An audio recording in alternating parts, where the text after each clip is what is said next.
Hello, beautiful people. The past few weeks, I felt a little bit overwhelmed. There were a lot of things going on, there were a lot of things that I had to do, and there were a lot of things that I couldn't control, and everything was just like day by day, drop by drop. It was overwhelming me until one day I was like, I can't. I just came to a moment when I was like, oh, okay, 2 more days like that, and I'm getting depressed and I don't want to go outside. I don't want to go eat. I don't want to do anything. I don't want to see anyone. And I know that these are like the signs of my burnout. And I was like, oh, okay, Marta, I get it. You feel tired.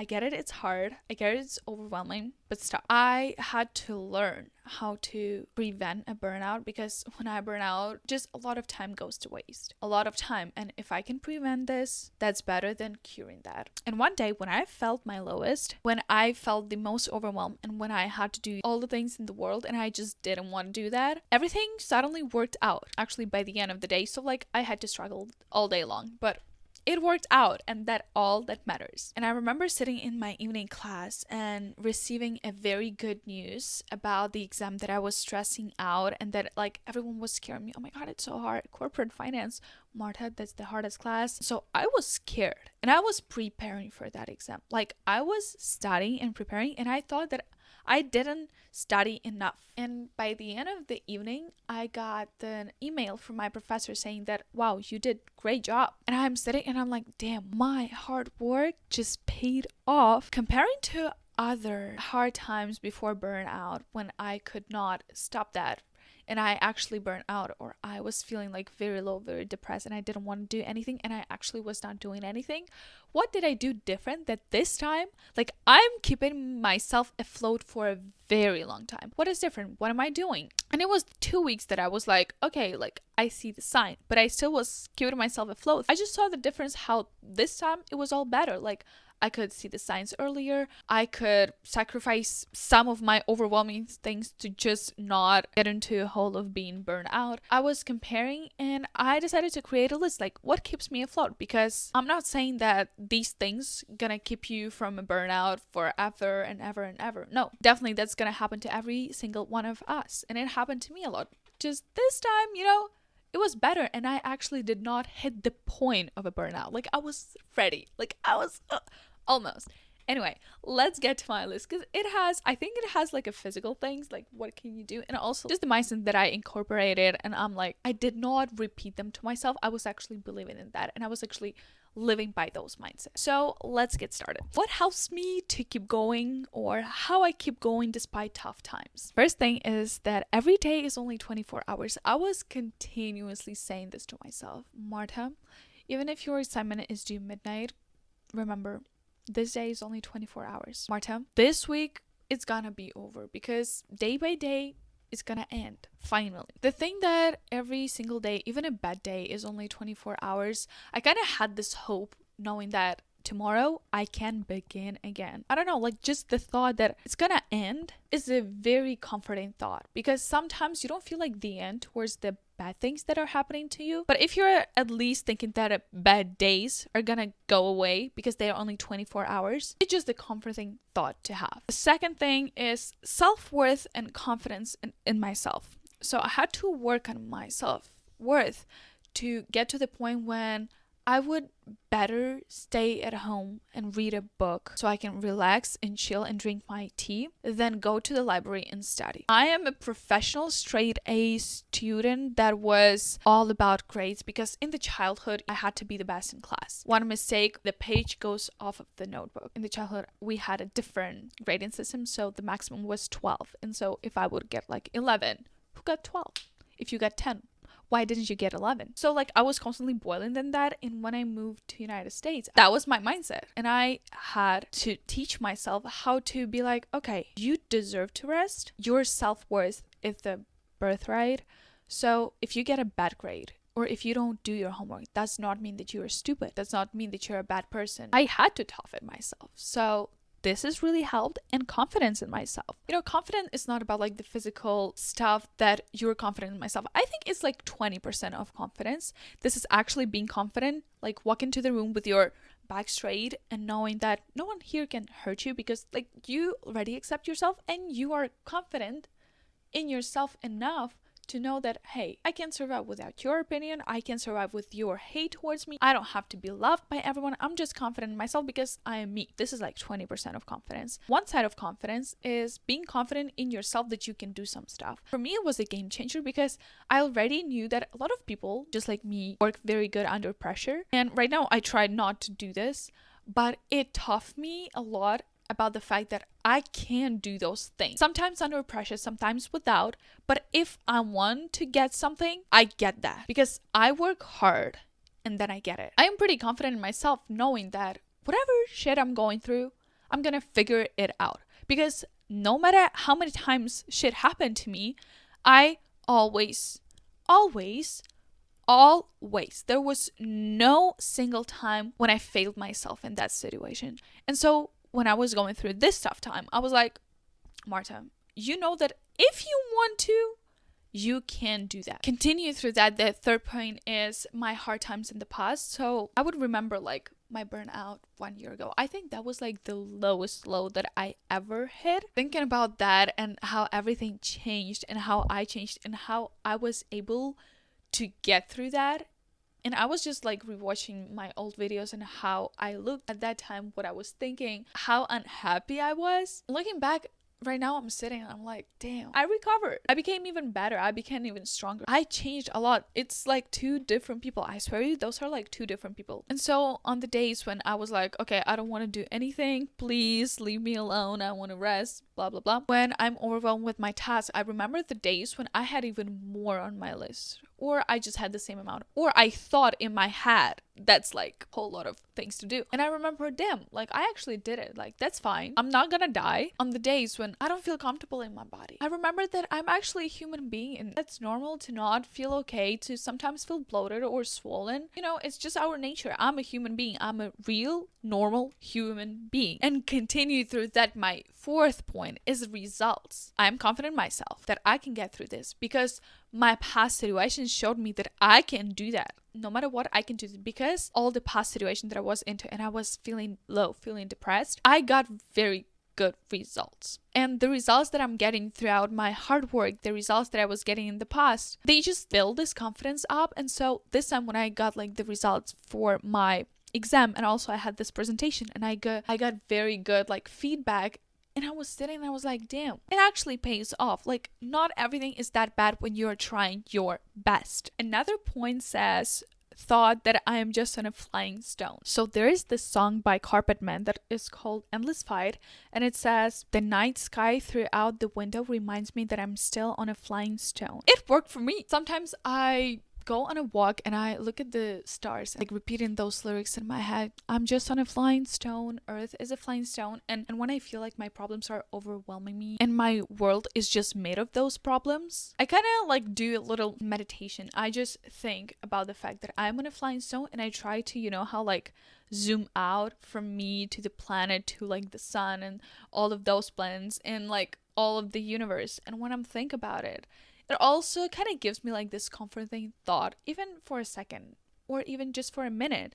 It still gives me comfort knowing that I'm just on a flying stone. For a second, let me forget about my problems because they are not that big. Okay, the next one is rituals and habits. Basically, I feel like that's very individual for every person. For me lately, it was reading, but I'm like that person that hit nonfiction, self-development books at the age of 13, and since then I read only about self-development. This year I got back to fiction books. As a kid I was reading a lot. I could like just swallow books, and right now when I'm getting back to this, I kind of feel like a kid that goes right from school just to read a book because that's the only thing that could make me relax. Music, good music, because I have this association. When I was preparing for my finals in high school a few years ago, I had a very bad mental breakdown somewhere in the middle of like our preparing session. Like it was really bad. Like it was really bad. And I remember I was crying, and then when I calmed myself a little bit, I came to my parents' room. I laid on my mom's laps. She was like just coddling me, and I was listening to this jazz music from just the radio on a YouTube, like coffee jazz, whatever. Since then, whenever I listen to some music, like some sort of music like that, I am so like relaxed. I remember like that time, and I just had the association that it calms me down. Talking with some people, I actually sometimes force myself to just go and see some people, but I knew that those people is gonna make me feel good. That's the friends that you should have, knowing that no matter how bad you feel, if you're gonna see them, they're gonna make your mood better. Just little things like those keep me thinking that it's a normal day, that I do those things throughout my, happy moods. And when everything is bad and I still keep them, it's like this step back to the time when everything was fine. And like for a second, your brain is like, oh, so you're drinking tea, you're reading a book, so everything's cool. Everything cool. We can relax. We don't have to run from anything. We're not gonna die. Because our brain is wired to keep you safe. Because, that's what happened in the past. You had to make sure that you're gonna survive. And so, even right now, when we have everything, it is still the primary task of our brain to keep you safe. And so, sometimes just some things, it stress you out. Your brain thinks about them as if it's gonna kill me. I actually have to add this to my list. Sometimes I'm like, the fact that I'm not gonna do my homework doesn't mean that I'm gonna die. I often repeat it to myself, hey, you can chill, you're not gonna die. The next one is quality rest. So underrated. Because when people talk about rest in like, oh, you have to rest. And so what do? You go watch a movie? I don't know, like, what do you do? Are you sure that you're actually getting a quality rest? Because laying on your bed and watching YouTube or a movie and eating snacks, it's not a quality rest. Sometimes I would say that quality rest is actually another activity that switches you from something. So for me, it's like reading a book. Reading a book, for some people, it may seem that it's a whole task because some people have to force themselves to do this. But for me, it's just a change of activity. So if I'm doing math 7 hours straight, the next thing I'm gonna do is read a book because it switches me from math to like this creative side, And so this quality rest, so underrated. For me, quality rest is actually my habits and my rituals, like going for a walk and reading a book. And sometimes quality rest is laying on your bed and literally doing nothing. I feel like it is very important to know how and when to listen to your body, to know what exactly your body needs at the certain period of time. Because sometimes like you can have a bunch of different options how you want to rest. Sometimes your body just screams at you how exactly it want to rest. Okay, the next one is self-discipline. When I'm feeling low, I don't want to do anything. Like I literally can call myself lazy. Just being self-disciplined really helps with actually like grabbing myself and starting doing something that I really don't want to do. Like I don't get it. People say, oh my god, it's gonna pass. Oh my god, like time heals. Do you really believe that time heals? I don't believe that time heals. I think time is pretty cruel. It just like watch over you how you struggle until one day you pull your shit together and you decide to do something.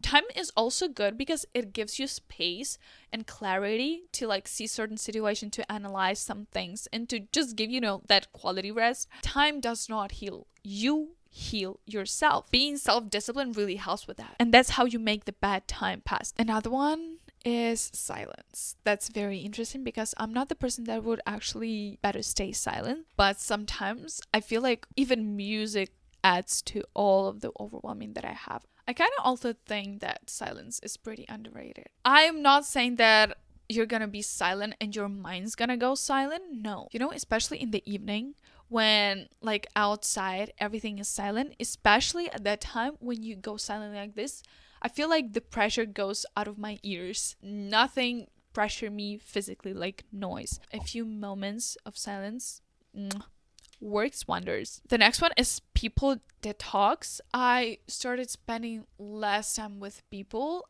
but I still incorporated them in my life. As I said, sometimes I had to be like, okay, go and eat with people because you can get into a big, deep hole if you're not spending time with anyone. Don't go people detoxing for a week with no talking with anyone. No, make sure that you're still talking to people that make you happy. Better just recharge alone with silence on the background, not the noise from other people, and with a book in my hands and not with thoughts of other people. Nothing's gonna happen if you're gonna miss 1 or 2 evenings not spending time with your friends. You can catch it up. Your peace is more important. The last point that I wrote is, what role am I playing with my own suffering? How much of what is going on in my life is suffering and struggles for me? just because of my perception of it, and just because of my thoughts, and just because my irresponsibilities or me failing to time manage. Like sometimes I feel like I sit down and I'm like, damn, this world sucks. It can't be that bad. Like, it can be that bad. But you know, the world is not responsible for a lot of things in our life. And the sooner you take this responsibility back, the sooner you kind of get your happiness back, because now you don't have to wait for happiness. You don't have to wait for peace, because you are responsible for that now. This time, I was like sitting back and I was like, okay, what role am I playing in my own suffering? Do I suffer because it's actually the things that should be suffered for? I don't know. Or I could make it work, but I just didn't. Like, which role did I play? Am I just a victim, or I am also the one who kind of created some of the struggles? And sometimes you're just struggling because of the way you're thinking, because that's just your perception of the world. And for some people, some things are not problems. But for other people, those are like the big deals. As soon as you change the way you see some things, change this perception, a lot of struggles won't be struggles for you anymore. A year and a half ago, I just came to US, and I was very aware of my accent, and I was very aware when I was making mistakes. And so I was very afraid to raise my hand in class and respond to teacher, because everyone's gonna hear my accent and everyone's gonna hear me making a mistake. I am pretty confident in myself, and so I accepted the fact that I have an accent. Also, making mistake, I mean, it's okay. And right now for me, it's not a struggle anymore to raise my hand in a class. But for some people with social anxiety, they are afraid to raise their hand. Back then, I was seeing raising my hand in a class as just one more way to humiliate myself, and one more way to show that I'm imperfect and I make mistake.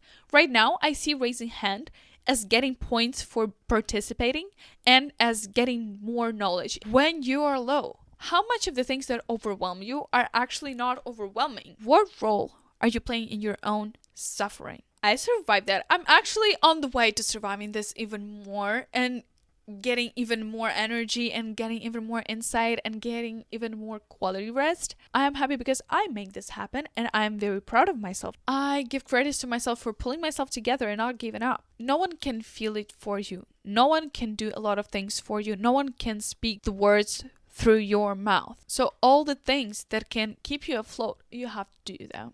That's the sad truth. And it's not going to be easy. It's definitely going to be hard. But I can do hard things, and you can do hard things. So don't forget to be awesome. Bye.